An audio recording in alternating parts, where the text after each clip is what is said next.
Thank you very much, Jean-Paul. And it's really that this global commons approach and building the resources for sustainable development of present and future generations is, of course, very of critical interest for young generation and future generations. And so combining your interest, your energy, creative potentials, and emotional power, heart power with these open-minded and responsive citizens from around the world, we can certainly make a difference. And with this, I would open the floor for discussion. Please. My name is Susan Weiss-Alfridge, and I'm representing the Association of World Citizens. Yes. So there is awareness of being the world citizens nowadays. My question for any of the panelists today is that as our thoughts shape our reality and the thoughts were generated by our hearts, I was wondering if any of the panelists can give suggestions how we can keep a sustainable, positive outlook of our life and for the betterment of our world in terms of being the world citizen. Thank you.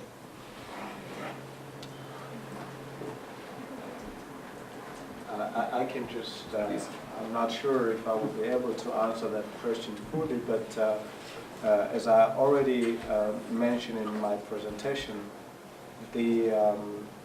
for me, for myself, and maybe for many others, the Universal Declaration for Human Rights, although it is a declaration, it's not a binding document.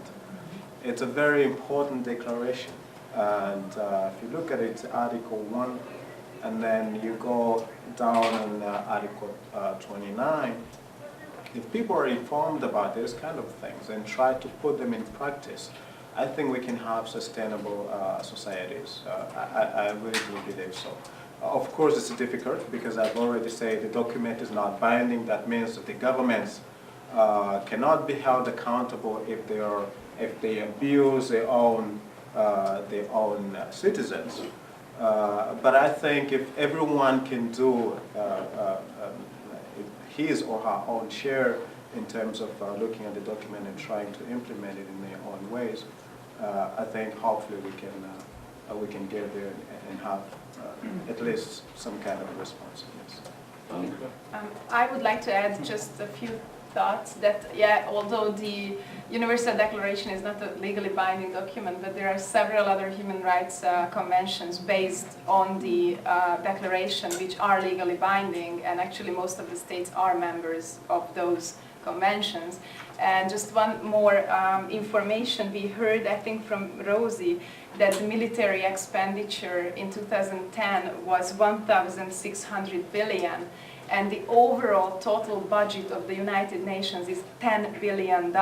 So consider 10 billion to 1,600 billion spent on military. And I think this is a very, very big problem that the world leaders should put so much more money into good causes like the UN, while they are spending I mean, I'm not very good in math, but I just see that there's a huge difference. Yeah. There's a huge difference in the numbers. So it's, I think, one of the things what if probably people would pay more attention to such issues, and in a while civil movements can raise attention of governments and can push them into better decisions, or to have the money put somewhere on better causes. Thank you so much. And if I may also add some initiatives that we are working on to make this happen. It's, first is this idea connected. No, this is the normative basis, Article 29, saying everyone has duties towards the community in which alone the free and full development of his personality is possible. And we have to come to standards regarding the duties towards global community. And one way how this can be then operationalized and supported by documentation and information system and also indicators is that we say we come forward with a charter on shared social responsibility for global commons. And everybody who thinks, yes, I am part of this global and multi-stakeholder endeavor for global commons growth, I will endorse this. And when people will endorse it, they will be invited annually to report what they have actually really done for global commons growth. And that from there we come to a global documentation system of the different contributions of different stakeholders, be it how they helped to strengthen the environmental pillar of sustainable development by preserving natural resources, or by building social capital, human capacities, or by coming up with economic processes that have a strong common good component, and social entrepreneurship and social innovations and things like this. So this will be the documentation system, and from there we need then to come to some kind of indicator system which will help to build bridges, information and also other bridges between the different stakeholders by giving value to these things. And we are organizing this in the context of our Global Challenges World Cup. So the contribution of music is one of the forms we want to organize globally, but the other things will also be organized in a way that people will somehow compete who can contribute more to this global commons growth.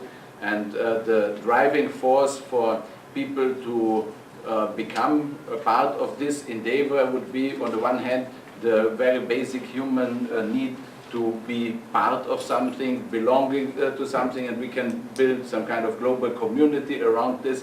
And it's also that people, as Annika has also mentioned, they need recognition. If they are really contributing to global efforts in supporting UN system, we need to provide a documentation system and some kind of visibility and recognition of these contributions, and that's what we are working on.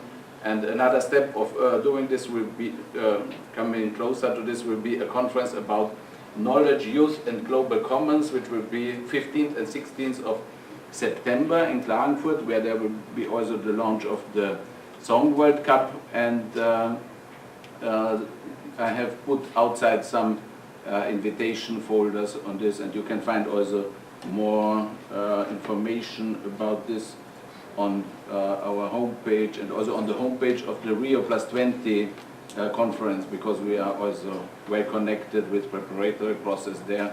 And it's about knowledge, youth and global commons, orienting knowledge systems and intergenerational relations towards sustainable development at Rio+20. And we will there develop some project initiatives on how to measure the contribution of science and education to sustainable development, as a basis then that there will be channeled more funds from global civil society towards capacity building for sustainable development. I hope I haven't been too long, Peter. Yeah, I'd just like to mention very briefly, I think in an answer to your question, we need what I would call triangulation, as a commons cooperation between civil society, as this conference is showing, governments and academia. Because scientific theory makes explicit what's implicit, and I think it's easier to change things in society if we know what's actually going on. So we need the academic side as well in a cooperative commons. I just wanted to add that I think the volunteering also helps build global sense of global citizenship, because volunteers are normally driven by a sense of solidarity with human beings, within their countries and global and worldwide. So I just wanted to give one concrete example of how volunteering helps connect, people and flourish a sense of global citizenship. It's our online volunteering program, and I have a map here, and it just shows me how it connects the world, And we have 15,000 online volunteers who worked last year, and 62% of them were from the developing countries, from Africa and from Asia and other parts of the world. And they help not only their countries, but also in organization and people in the developed countries as well, in the US and Canada and Europe as well. And 55% of them are female. So it's just one example of volunteering, how it builds universal citizenship, and how it encourages global solidarity among human beings to help each other.